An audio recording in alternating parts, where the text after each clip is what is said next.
All right, thanks for joining me, everyone. Charles Moscowitz here.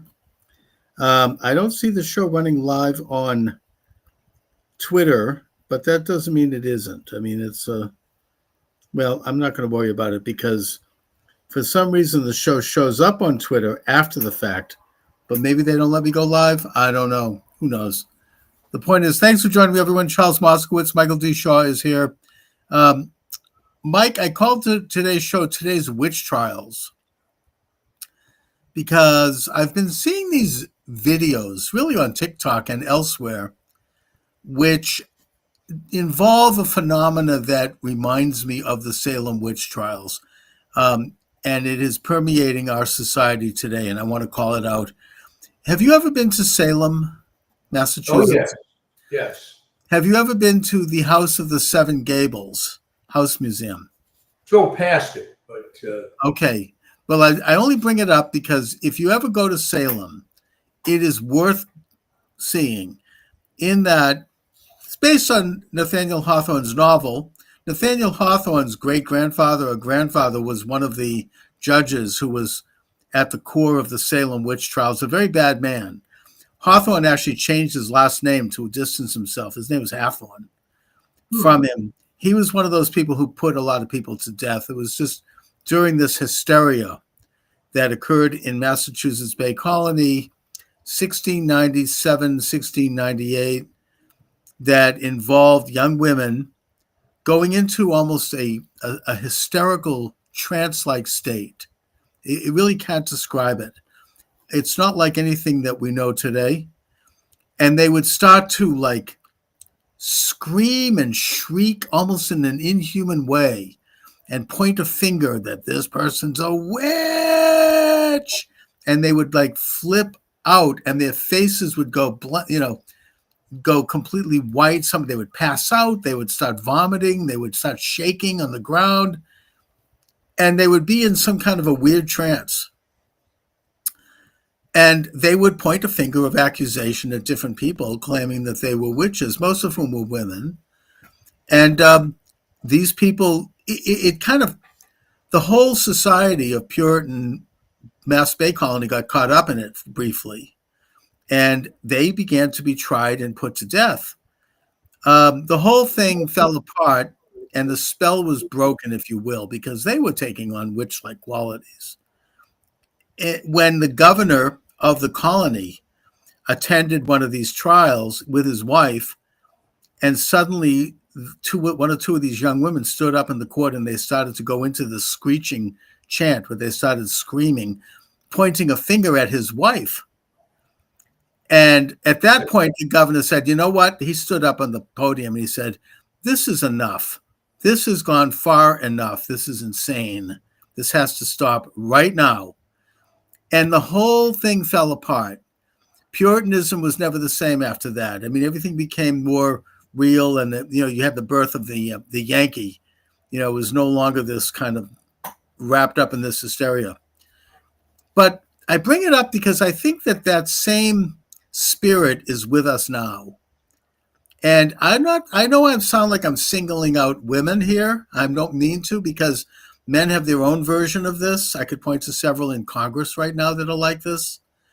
But I keep seeing these videos pop up where women are like, it's almost like they're possessed of some kind of a demonic spirit, or they're just not human. It's like they're not in their right minds. I'm going to mention a couple of them. There was one case where this woman was trying to stop ICE agents from arresting illegal aliens. They were escorting them into a van. This woman suddenly became transformed.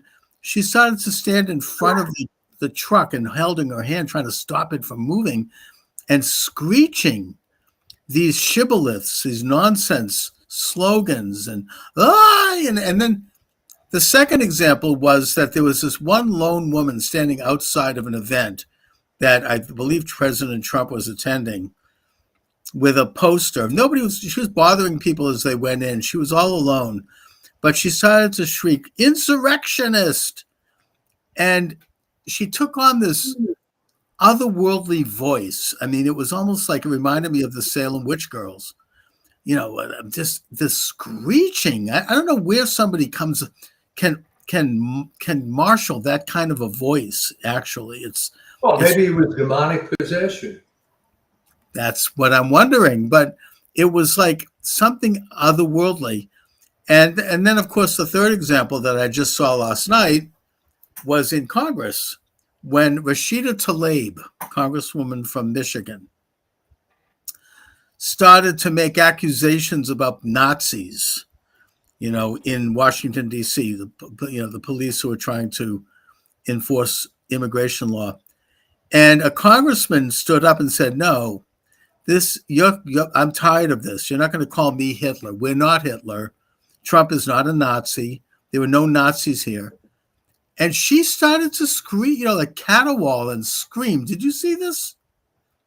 I didn't see that particular one, but well, I mean, you're picking all the usual suspects. Um, I think that there may be something to the. I mean, a lot of the Democrats are probably demons anyway. I mean, it Yeah. wouldn't be too hard to prove that to me. Uh, It's like they're it sounds possessed. crazy. It And sounds crazy, yeah. but if you think about it, to get it down a little more controlled, when you saw Jasmine Crockett go, I mean, what's really funny about these attacks on Kash Patel? Oh my God, yeah. Okay, Jasmine Crockett took a script and started reading, and even if you don't follow these events, it was obvious this was all untrue. So I have no patience for this anymore. Whether they're demonically possessed, or whether they're just evil, or whether they're bought off, I don't really care. But the point is that, like the Salem witch girls, they can infect society if they're not challenged, because this is not. It's inhuman. It's like there's something going on. And I'm not saying that men don't have a version of it. They certainly do. You mentioned the Kash Patel hearings. I mean, anybody listening to Cory Booker or Schiff, the way they were screaming, yes. I mean, obviously they're just as bad. But there's something about these women. I'm sorry to say this. This is why I'm not running it on TikTok right now, because I know they banned me for this. Yeah. But there is something about it. I mean, it goes also to the Greek mythology of the harpies, right? The harpies were in Odysseus. I'm not an expert in Greek mythology, but Odysseus involved the various wanderings of Odysseus or Ulysses in his quest to get back home after the Trojan War. And there's one case where his ships are going through this gorge, and they see these beautiful women that were half like siren song. Yeah, the siren song. They were half bird, half beautiful woman. And they started with this shrieking sound that was so like powerful and so alluring that the men put wax in their ears, and Odysseus had himself strapped down to the mast so he wouldn't follow it in order to get through to the other side. And I wonder if there's like this power that maybe women have. It's a very tiny percentage of women, obviously not all. And even among that, we're not talking about the fact that they're women. We're talking about behavior here, where they become like this kind of shrill power that takes over. And look, I've seen women like this, not at that extreme level, but there is something weird going on that's not rational, that is absolutely beyond reason. It's hysterical. And, they seem to now be, there's some of that going on after the murder of Charlie Kirk, that they're suddenly like, this is like, he's like Hitler. And that's what led to his murder. I think what's happened is that after having essentially a total grip on the institutions of society for really more than 100 years, it's starting to fall apart, and they just don't know what to do. I mean, a more quiet example was the 58 Democrats that voted against the resolution honoring Charlie Kirk. Okay, so some things are obvious here. One, Democratic Party, ever since Aaron Burr, has basically been a criminal organization. All right. Now, not everybody in it is criminal, but for the most part, it's been an evil group from day one. Right. I don't think any rational historian can even argue against that. But now it's all falling apart. Okay. And now the reaction to the canceling of Jimmy Kimmel and so on, they just were in control for all these years and all Right. these years. But now it's falling apart. And as one of my favorite sayings goes, it's not as much fun when the rabbit shoots back, right? Yeah. So um, it's falling apart for him. So you get someone like Tlaib that was given a whole lot of noblesse oblige because she's ugly, she's female, she's foreign. Um, but people aren't putting up with it anymore. What about the rant of Greg Gutfield on the other side that went after Jessica Tarlov for this typical, whataboutism and how can you say that all the violence is on the left, which it all is, it always has been. So it's the pushback, and they just don't understand. These idiot students that got kicked out of like Texas Tech and other places, they were going around with gay abandon for decades, with no consequences. Well, now the chickens, so to speak, are coming home to roost. And it's not even a matter of free speech. You can have all the free speech you want, but there's consequences. All right. Well, of course. I mean, there's one thing to have free speech. I mean, you have to pay consequences for that speech. And if you're dancing on the grave of Charlie Kirk and continuing with this kind of caterwauling, then you're exposed. And in a way, this goes to part of this insanity that we see with certain women. Again, it's a very select number who are flipping out like that, almost like the Salem girls, that they continue with this really toxic, ugly dialogue about, supporters of Trump being Hitler and Right. And Nazis and evil and all this stuff, the very same stuff that led to Charlie Kirk's murder, actually, and a real uptick in violence, because 99% of these people are part of this movement. But they continue. They some of them are so locked into it that they can't stop. It's almost they can't stop because, I mean, look, you and I are a little older, but understand that if somebody's under 50, he's been raised 100% in this environment where everything is seen through the prism of the left. Now, granted, so were you, but you have a brain, okay? You have critical thinking skills. Most people don't, okay?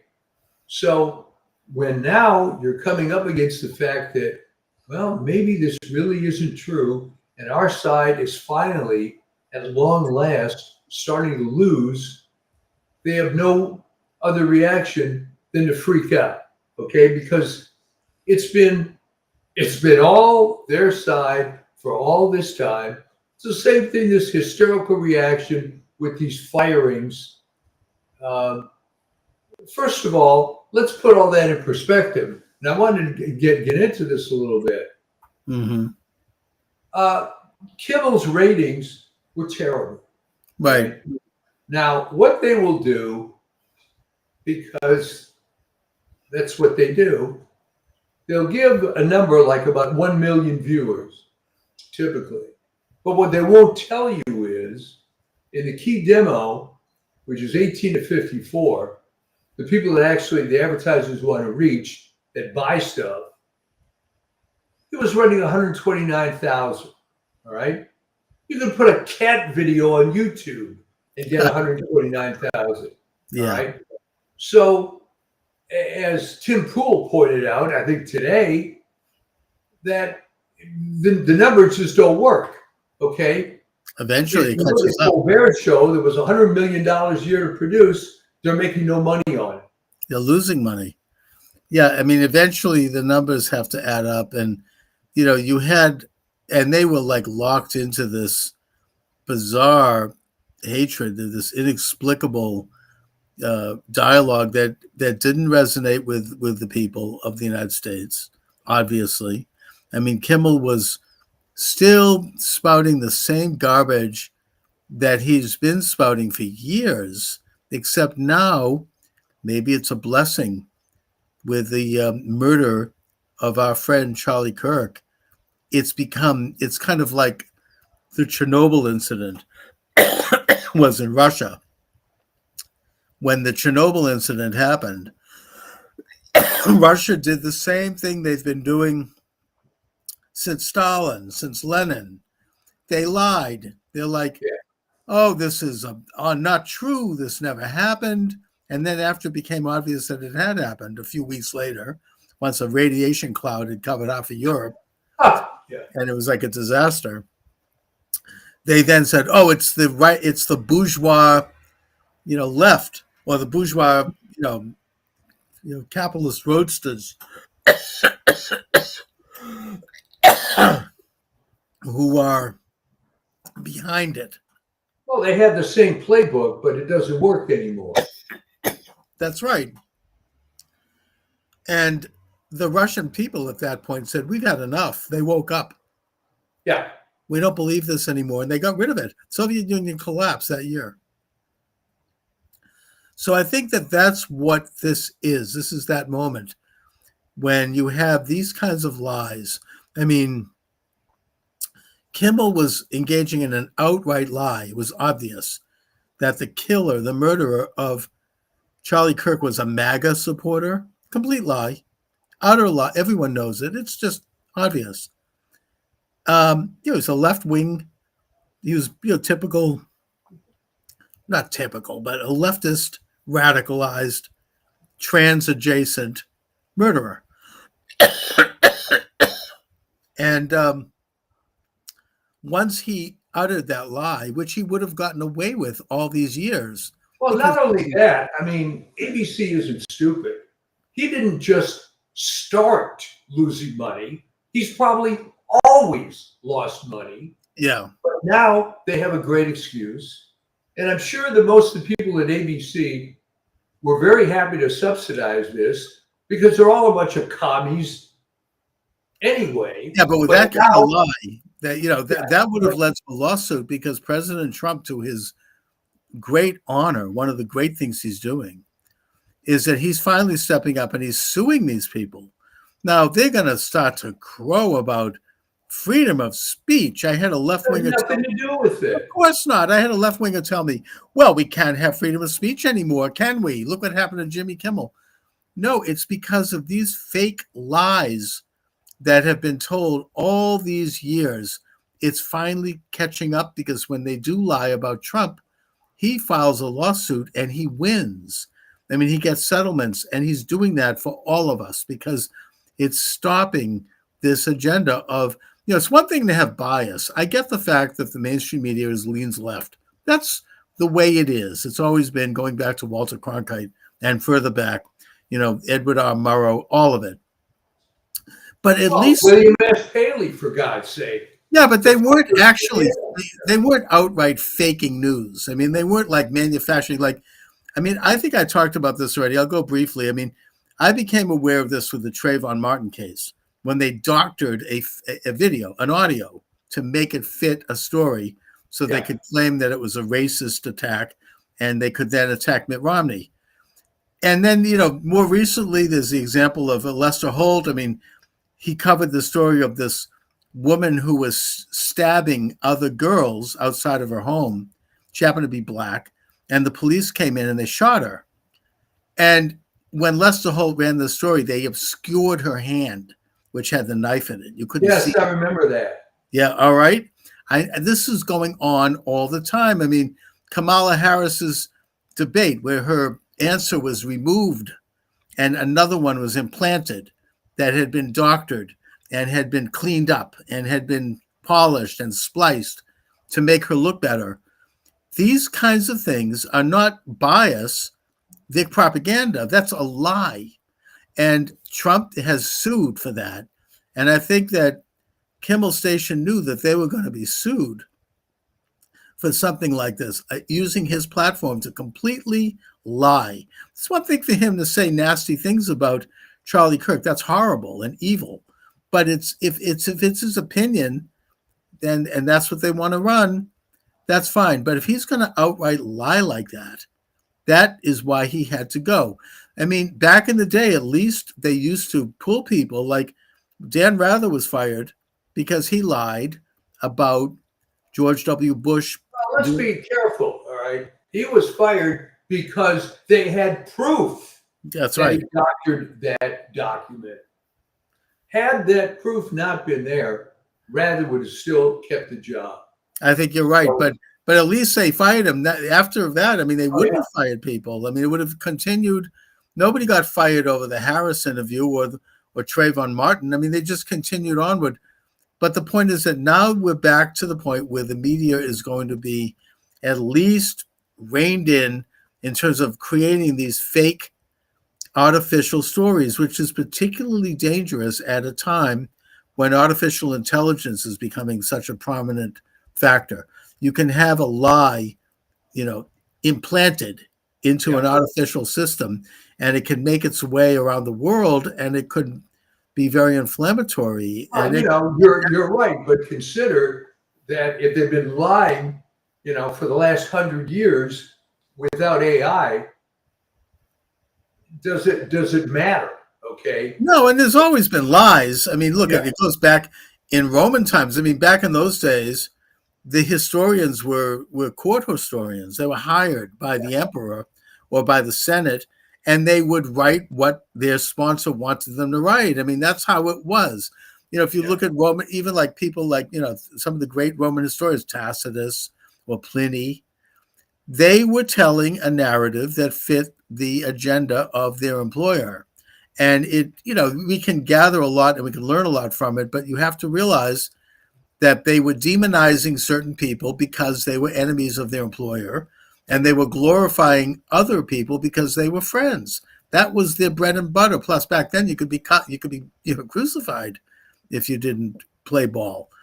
Well, I mean, the other thing is that before alternative media came along, people had this undue respect for the written word. Okay, if you read it in a book, if you saw it on TV, it must be true. Okay, because again, in an atheist society, you have to worship authority, I guess. Probably the worst example, forget the media, when your friend Rochelle during COVID would lie through her teeth about what was going on with the vaccines and so on. Yes. And look, people accepted it because, the CDC. Yeah, the doctor with a white smock, it's almost like a godlike thing. And now, I mean, bringing that up, I don't know if you're seeing this latest CDC director testifying before Congress and doing news, and big story here in Boston that RFK Jr. is she had to leave. She's going to sue him for firing her, and that he said this and he said that. They were covering up data in-house that linked the jab to heart disease among young men and miscarriage among young women, and who knows what else. That's evil. That's an agenda. Well, of course it's evil. And the worst thing, I think even beyond that, was if you saw that woman testify, Susan Monterez. Monterez, yeah. And she's testifying in front of Rand Paul. She came across like some stupid Valley girl. Did you see that? I did, and I saw how she... Will the vaccines prevent infection? They can. You think, what? I know. Who is this idiot that was given this position? I mean, what kind of horizontal favors? How did she get the job? being that stupid. It's embarrassing, and it's. She also testified before another congressman who tried to point out certain things about her getting legal counsel, and she was obviously lying about it and evading, and that kind of stuff. And before Congress isn't really working anymore. And with Kat, you brought up Kash Patel. All they wanted to do, never mind what the FBI is actually doing. They're just trying to create another Russia with Jeffrey Epstein. Oh, this is going to be a trap. And the reason why that is effective is because it's emotional, because it gets into the issue of women being raped and being sexually abused by this guy, Jeffrey Epstein and Ghislaine Maxwell. And that if they can link Trump to that, then it's going to go to a very deep emotion. It's going to galvanize. I mean, it's the same thing like with the Trayvon Martin case. I mean, they wanted to link his murder or his death, which was an accident, to like a racist, white supremacist cop, putting aside the fact that the guy also happened to be black. Never mind that. But, it was a narrative to try to get people emotional and to sort of like galvanize votes for the upcoming election. The good news is that, and they hung it around Romney's neck because Romney was a Republican. Well, given alternative media, that strategy doesn't work very much anymore. Well, that's what I mean, and that's what they're trying to do. It's the same playbook. Well, that's what they're trying to do. Is they think it's 1950 still. Yeah, right? and the irony is that once they do finally release information about Epstein, they're all going to hang, because Trump probably didn't do anything. I mean, he socialized with him, fine, but I don't think Trump is that bad, that stupid that he would have like gone out on Epstein. Well, don't you think that? And if he did, I hope he hides it. In 2016 and 2024 elections, if they had anything at all, I mean, consider the FBI before Kash Patel came in, they were all corrupt. And they were leaking like crazy. Ray and all those people, I mean, they were like covering up. They covered up the Biden laptop. I mean, they're doing whatever they had to do to stop the Trump movement. So you can bet that if there were anything on Trump, they would have found it. Oh, yeah. It would have been front page for years. We would never heard the end of it. So, yeah, I mean, there's really nothing. But they're trying to create a lot of smoke around it because they know that it's going to go to the gut emotions of women. And rightfully, if they can link Trump to that, women will become more angry and, he's going to be affected. And I think to a certain extent, they may be having some success with it. It's the only thing they have. But that's... But isn't that sad? Of course. What positive items are on their agenda? Well, there haven't been any for the last 15 years. All right. And it's very selective. I mean, never mind the fact that Bill Clinton actually was involved with rape and, sexual assault. Then they set up an organization funded by George Soros called MoveOn.org, which says just that. Oh, we know Clinton, it's time to move on. That's what that meant. They were going to move on from the blue dress and the Clinton scandals because Clinton is on the right side of history and we have to circle the wagons. I mean, when they talk about deportations and immigration, Barack Obama deported a lot of people, and including some American citizens, but they turned the other way because it was Obama. They kind of like took a blind eye to it. And now with Trump, of course, they're going to crack the whip. And the reason why you have all of these lawsuits brought by people being deported is because they know that judges are going to possibly vote in their favor because they hate Trump, not because they have any legal standing. They didn't bother to apply when Obama was president because they knew they would never have a chance. So it's very situational, and it's all meant to fuel these emotions, and they still think that they have that level of control over the means of communication, as Karl Moscowitz called it. that they can do this in a hermetic way. It's all sealed and there won't be any opposition. I don't think that they can at this No, point. it isn't working that way anymore. And what is, even a cynic like me, I have to be surprised at how naive the conventional media still is. Okay. I mean, there are all kinds of YouTube creators that are getting 10, 20, 30 times as many views as network television. Oh, They yeah. make money.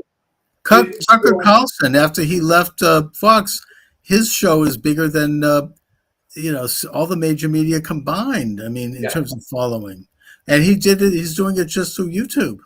So yeah, I mean, they have not been able to suppress the alternative media, even though they certainly did try to, using the excuse of the Fedsurrection of January the 6th, yeah, 2021. They basically, after throwing many hundreds of people in prison without facing a charge, they shut down Parler, they shut down Trump, they shut down all the major players. Thousands of people lost their YouTube channel, including me. And but it didn't work because people continue to find ways. You have competition, you have the natural forces of the market, which meant that you had smaller stations come up like Rumble and Gab and BitChute and all of the others, which I use. And even though they didn't have the pull of a YouTube, they had enough of a following, enough of a pull that that's they right. could do this. And Rumble has really stepped up. I mean, Don,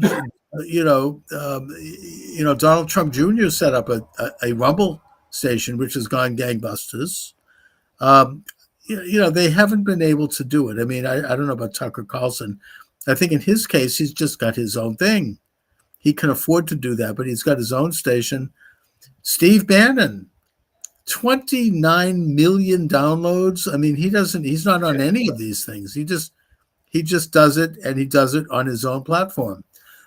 So Well, imagine being this dinosaur then, where forget about the content. You have a Stephen Colbert, it cost $100 million a year to produce that show. How does that even exist anymore? All right.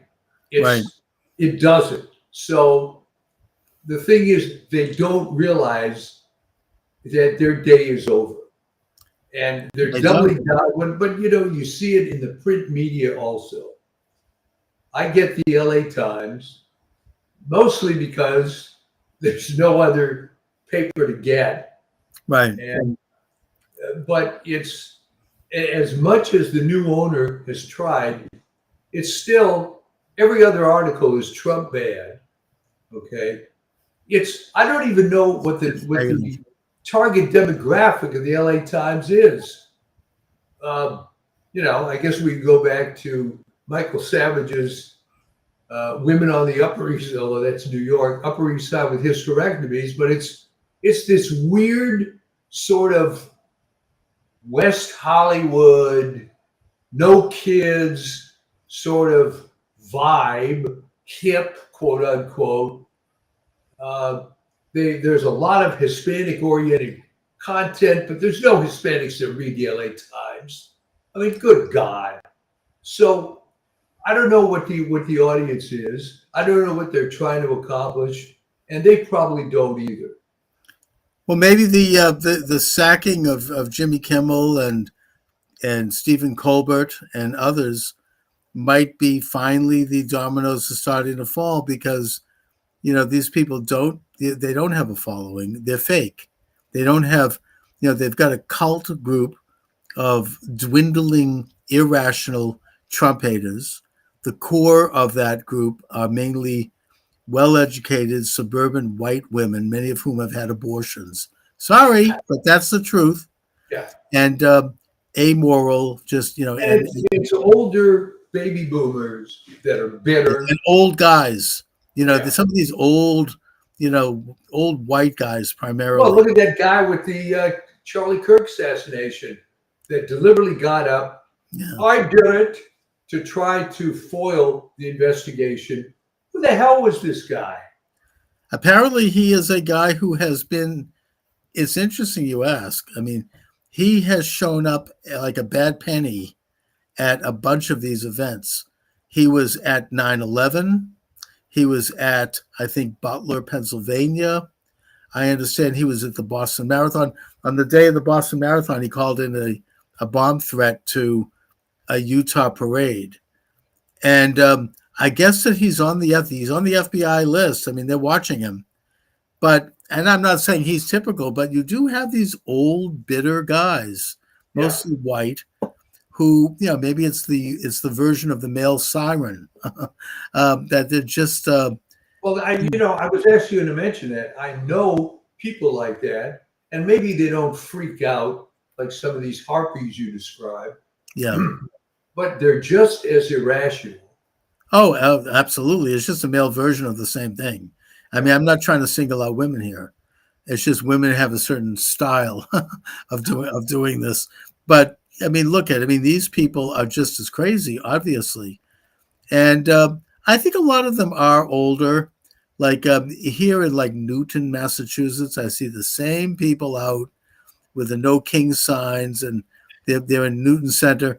It looks like they broke out of the nursing home. I mean, it's like it's just they've been doing this since the '60s. Yeah, they want to go back to the glory of these anti-Vietnam, or even before that, Civil Rights Act protests. That was, the glorious time of their life. Yeah, I mean, think about this, Chuck, and I've discussed this with a lot of my peers.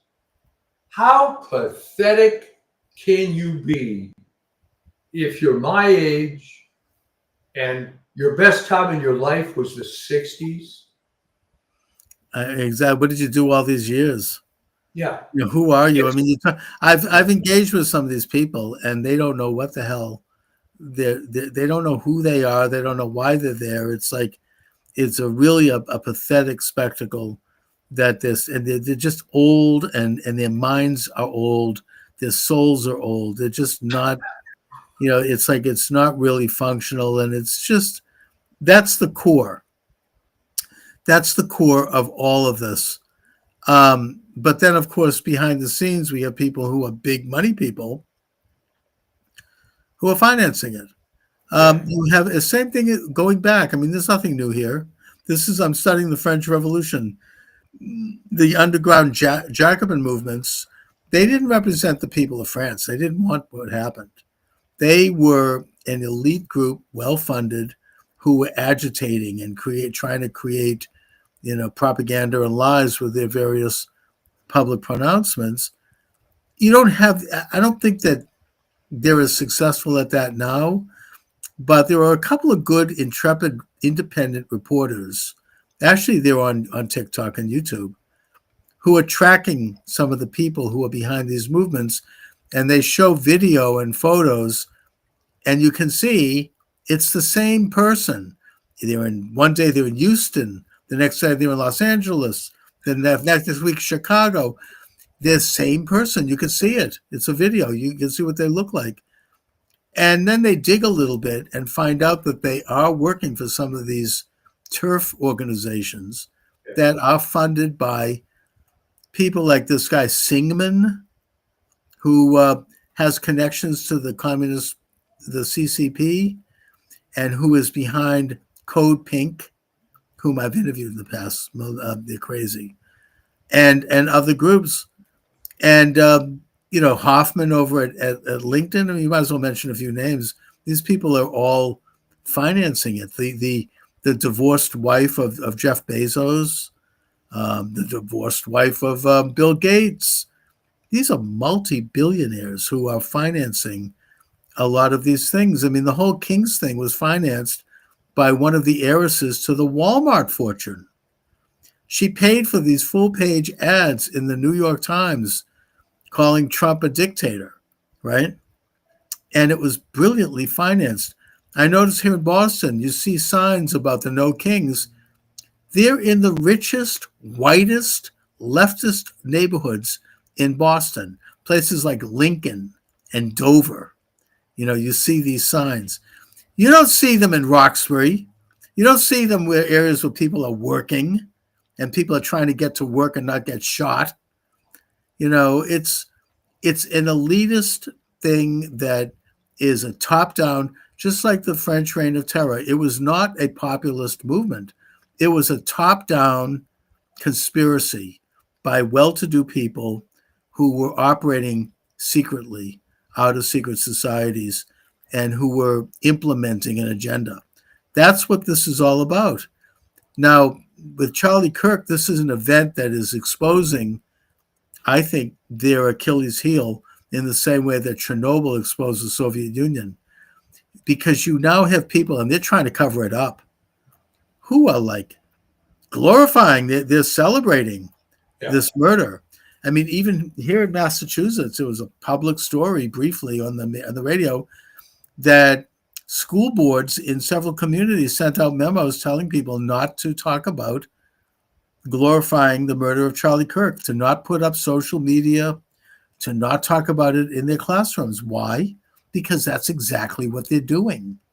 They're advocating and saying that this is virtuous and that it's just like the French Revolution. Violence is a virtue to get something done. It's gotten to be that bad, but they are trying to cover it up because they can't stop it because it's part of their ethos. So it's kind of like overkill. It's out of the genie, out of the bottle. So they're taking efforts to make sure that it's damped down, it's covered up. So I see that. But it's not been very successful because there's been thousands of people exposed in a brief period of time for advocating this sort of thing. And again, it's because they thought they could get away with it because it's been a left-wing culture forever. It's a culture. Yeah, it is. It's the same culture of violence that glorifies violence, and a culture of death, and a culture of, assassination that goes way back. We talked last week about the anarchists in June of 1919 who blew up all these government installations. They were all leftists, and they all happened to be illegal aliens who were deported right afterwards. But it goes back in history. It goes back through Marx. It goes back to the French Revolution and before. The use of violence, the use of terror to create social change. And in order to do that, they need to create a demonic image it's a massive projection of their enemies, which is untrue. And, the French Revolution is a perfect example. The revolution itself was done without a shot. Louis XVI recognized the National Assembly and the Constitution. He stood up publicly and swore an oath to it. And both the National Assembly and the king were very popular because of that. The revolution was over, and the National Assembly held elections, and they started to work toward various needed reforms in French society, just like they did in the United States with the Constitution and the setting up of Congress.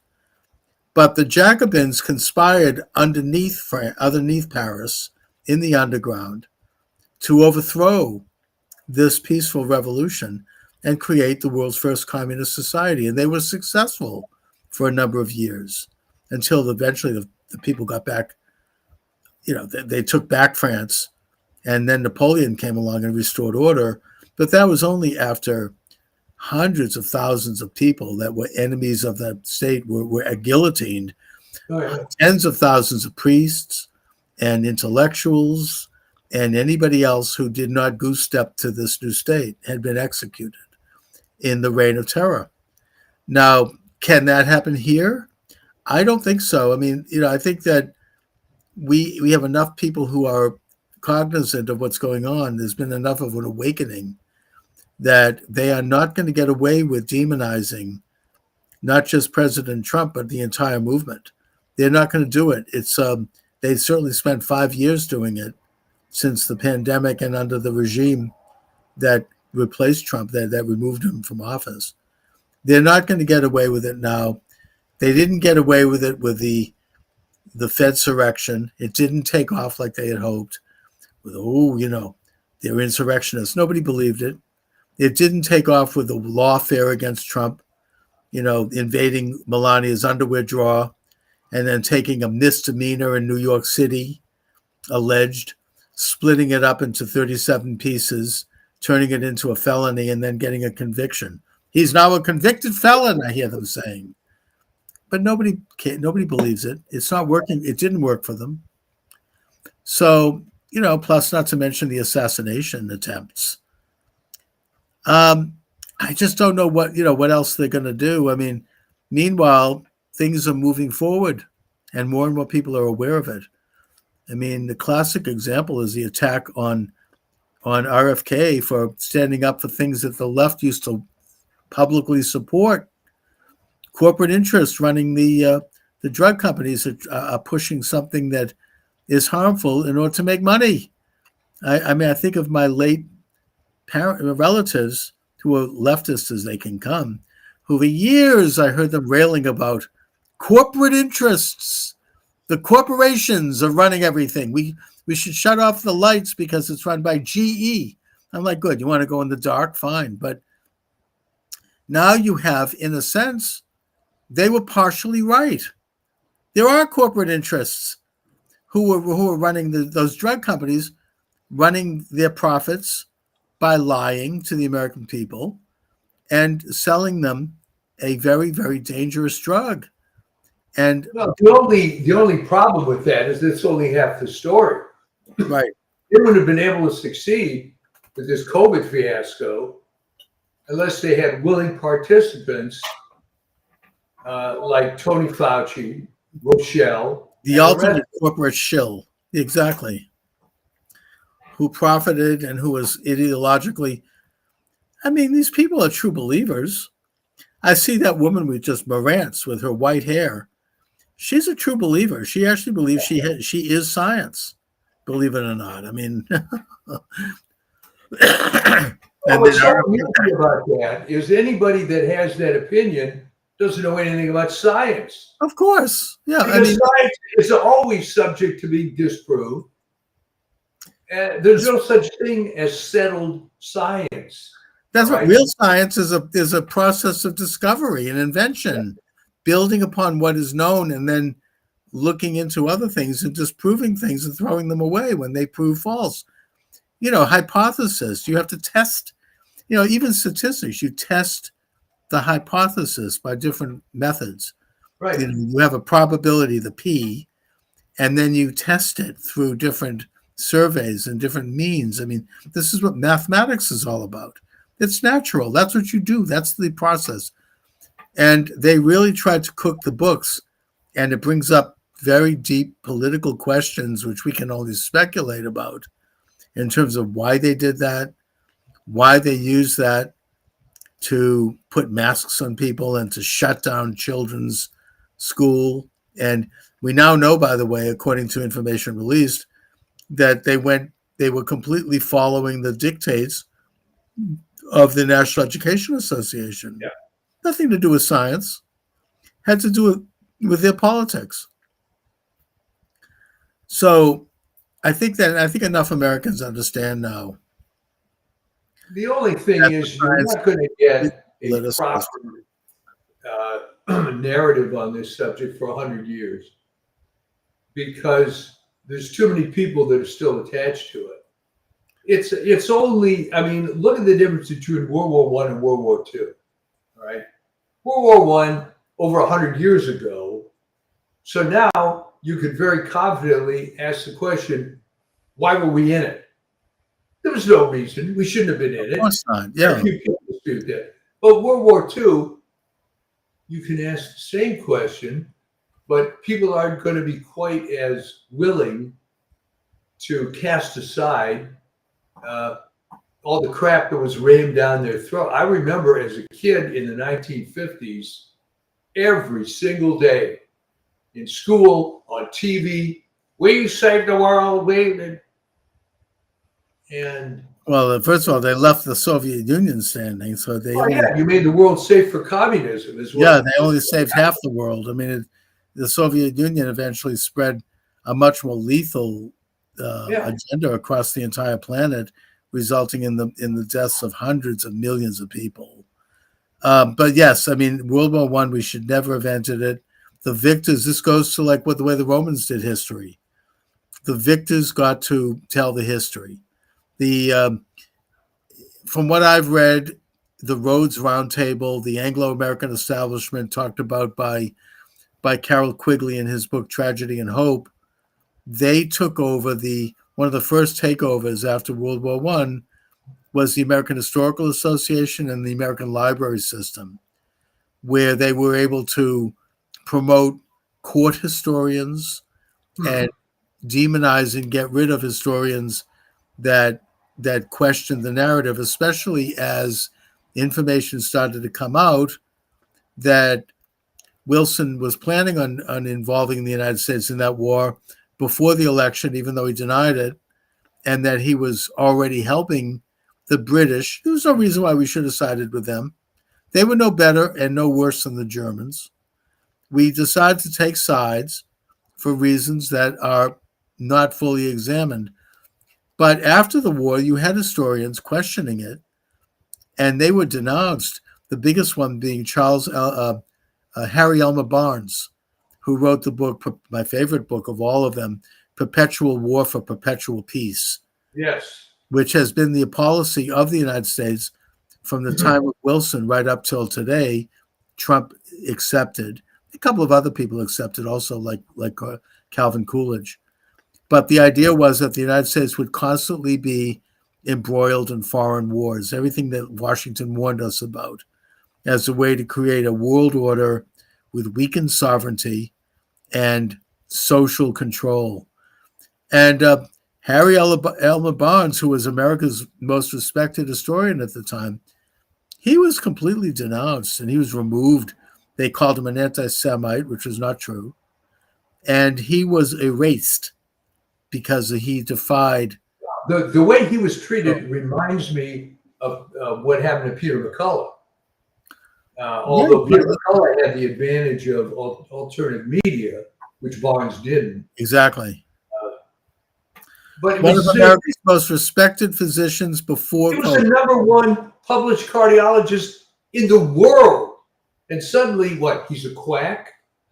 Really? Yeah. And the other thing we learned from another fake news example was the publishing of that phony survey done by these 3 people, one of whom was a porn star, saying that hydroxychloroquine was wrong and evil.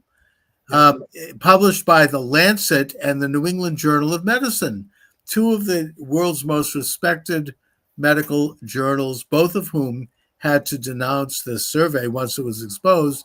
I wonder who did the expose on that.